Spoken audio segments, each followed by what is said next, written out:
evening, cult members. Welcome to Pop Culture Cult. I'm Sean. I'm Janice. And this is going to be our discussion, review, reaction to episode 3 of Miss Marvel called Destined. Like you're destined to be something more than you are. Right. Which kinda is what happened. It's kinda what's... Yeah, she's continuing on the journey, and I the guess. journey. This is going to be a spoiler discussion, so if you haven't watched the episode, hit like, subscribe, come back later, whatever. Okay, so really, this is a continuation of the previous episode. Like the first 2 episodes, it felt very episodic, at least the way here's a cool episode, and then here's a really cool episode with a big finish or whatever. Yeah. And this one picks up directly after her getting attacked by the DODC after trying to save the boy. Right. Yeah. And it's her grandma, great grandma. And the episode starts with them looking for 2 of the bracelets, 2 of the baubles. Right. And they find a hand, and it looks like a Kree. Right. Kree It's arm. blue. Blue. But again, it's not. Is it Kree? Skrull. No. Kree. Skrulls are the ones that are green, and they change their physical form changes. Okay. The Kree are the ones who are hunting them all down. Right. I guess they're dark blue. Or I don't know. blue, unless you're Jude Law and said I didn't want to put on paint. Right. Because he doesn't have to. I at least think that's where we're going to go with until somebody tells me differently in the comments. But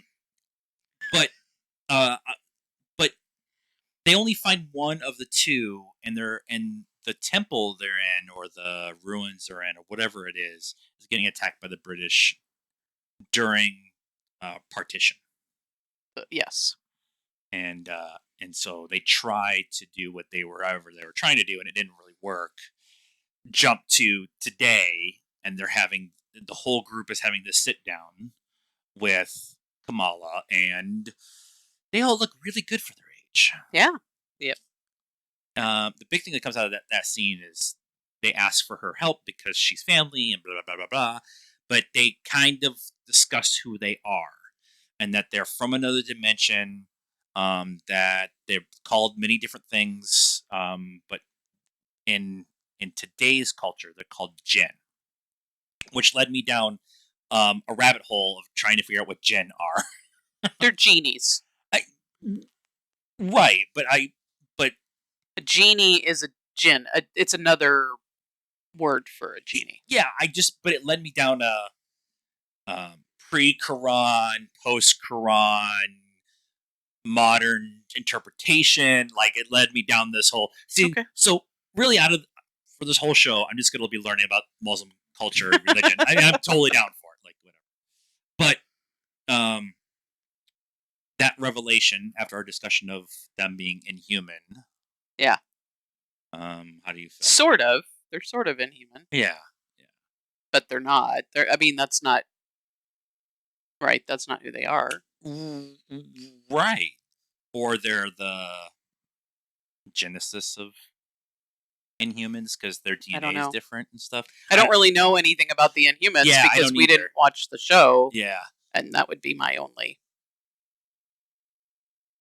Yeah, I was just trying to think about like what else they could have, what I've known or whatever, other than outside of what they kind of talk about in Agents of S.H.I.E.L.D. Again, it's been a minute since we've watched that. Yeah. But I like the start there. I like the start of let's explain who these people are since they look really good for their age. Right, but so the woman who took the bracelet was her grandmother, right? She was the other one. I thought that was her grandmother because they said she was never seen again. Right. She took the thing and disappeared. Yeah. And then Kamala ends up with the other one, or Grandma gave it to... Wait, she would be great-grandma. Great-grandma. Gave it to Grandma. Yeah. It feels... Because they went 2 separate directions. Yeah, they did. And the lady, I don't remember her name, who ended up attacking her, Kamaran's mom, Yeah. was not her grandmother. Yeah. Okay. Yeah. Her Yeah. grandmother was the one that took the other one and left. So either somehow they either ended up with the second one, or grandma, after she disappeared, gave it to her daughter, who that's how Kamala ended up with it. Right. That would make So sense. there's some more story there that we need, Yeah. which we're gonna get, because apparently they're all having the same train vision. Right. There. The last little bit is, I should have looked up her name. Grabbed her and they had the train vision, and then Grandma calls her and says, "You need to come to Cosmata." No.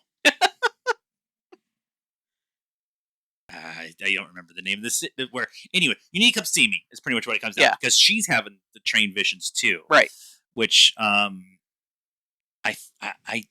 don't. I think it's her grandma that's giving her the visions, giving them the visions, because they said in the last episode or whatever, when her dad was telling the story, that she got on a train. They found each other by following the stars, getting on the last train Yeah. out before partition. Yeah. So yeah, great grandma's got some witch powers or something like that, Right. like whatever, Right. or that she's connecting them. She's force Skyping everybody into the same call so they can have a Zoom call together, Right. about a train.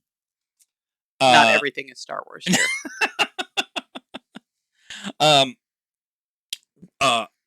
Last week we got a big dance routine, musical number in The Boys, and now this week we get a great Muslim wedding dance. It's a Bollywood scene. It's great. It's great to have that kind of continued introduction of the real culture of being Muslim and being Pakistani, and how that is all like interlaced with this young girl trying to find herself as a person, but also happens to have superpowers. Right. And so I really like that. But more before that was mom telling her that whatever you're going through, we can go through it together as a family. And then Kamala kind of stepping in while dad and her brother's kind of having that, oh my God, I'm freaking out. I only have $700 in my name. I'm getting married. How am I going to do this? And dad's like, you're marrying for happiness. Everything else is gravy. Right. You're doing a good job. And her overhearing that after her mom just kind of reiterates her parents are actually really good people. They're trying to be really good people. Oh yeah, they are. They just are trying to raise a teenage daughter. Right, and that's not easy. We can speak from experience. But I just like that they keep grounding the show in the family dynamic that they have going there, Mm-hmm. and it just seems. Well, she's a teenager, right? That's always kind of the weird thing, like Spider-Man. Like, they're teenagers. They're in high school, but yet they're almost living these adult lives. Yeah. You're like, oh yeah, they are still in high school. They're still in high school, and I think trying to think of Armin, who's playing Kamala. I think she is actually like 17, 18, 19, something like that. Oh, I like, thought she was in her early 20s. But I think she is actually like that teenage kind of window. Yeah. So, but I just, we get the big fight at the wedding with all of them. Like, they're trying to get back to their dimension, and they're trying to use the bauble as a power source to open the gateway to get back to the dimension. Now, we can never have this conversation unless we have the multidimensional conversation in No Way Home, and we have What If and Multiverse of Madness. Like, we can't have this like, oh yeah, there's multi-dimensions and we're just trying to get back. Like that would have been like a lot more explaining. But the fight that goes on between her and all of them trying to get home, who you thought were good guys, because they're just like, oh, we need your help, and you're a good person. You've got the bauble, and but the fight, Bangle. I was saying about halfway through the fight, I'm like, she's playing defense. She's just blocking with her Right, because energy. she hasn't had to fight anybody yet. She's saved 2 people, and that's it. Yeah, She yeah, hasn't had to fight anyone. So this is her first experience with her powers. Like the last episode was really her first major experience of saving someone. The girl that she saves in the first one, she kind of does by accident. yeah. Like, she didn't even know she had powers. Um, so she saved somebody, but she hasn't had to use her powers in a fight yet. So Right. this was kind of her having to learn on the fly. And I like that she kept like out of reflex Yeah. was blocking everything, and Yeah. then when she wasn't able to block anything, the energy actually like armored her for Mhm. herself. Yep. And then she finally they Bruno shows up and tries to help by throwing presents. But when he gets knocked down, she instinctually reacts and punches somebody with the embiggening Yeah. light power thingy, whatever that's going on. She punched all of them.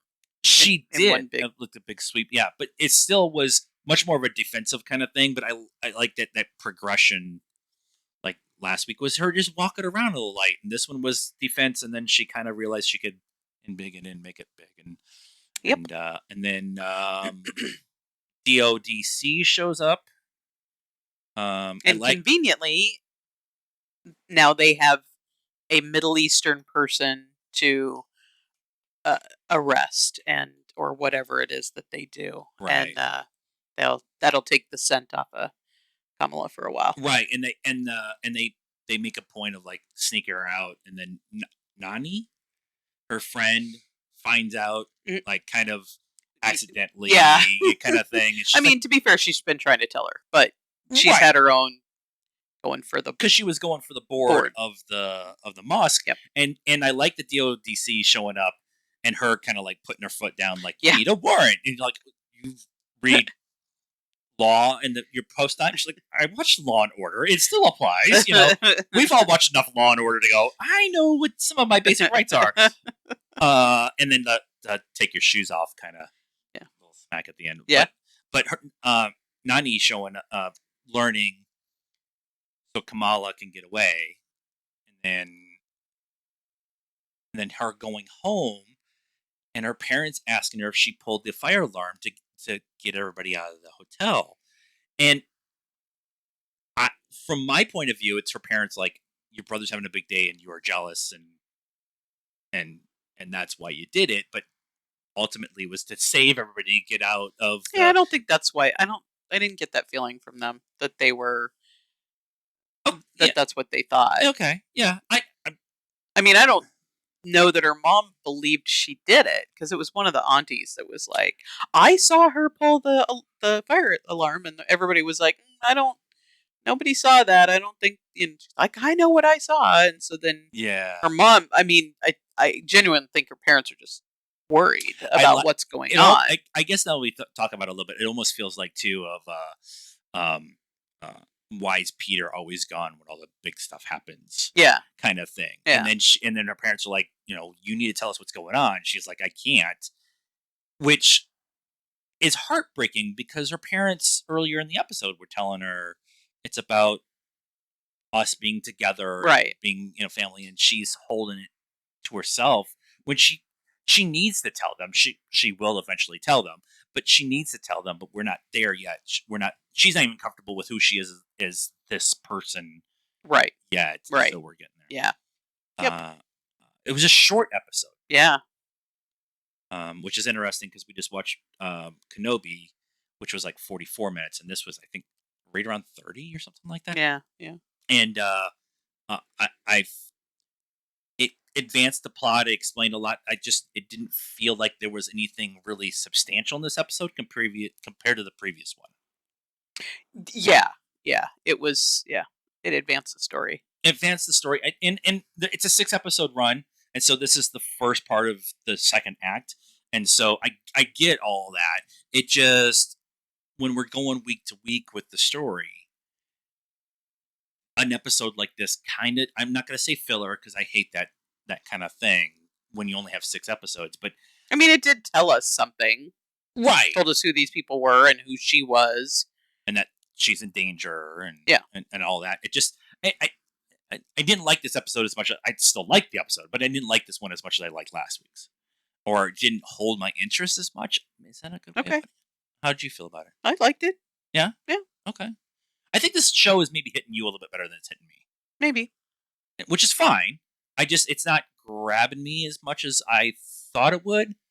But I'm also enjoying it, so I don't know what that means. I don't know either. Anything else we want to talk about? I'm not going to go into the whole like discussion of like I did last week about Agents of Shield and stuff like that because Okay. I just don't. I'm trying to just sit and enjoy the show instead Okay. of trying to speculate what's going on. Sure. I just the Agents of Shield thing makes a little bit of sense. So Okay.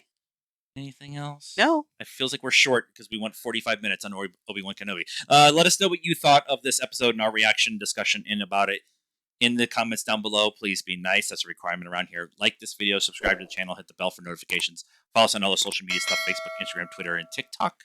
Links are in the description down below. And until next time, cult members, good afternoon, good evening,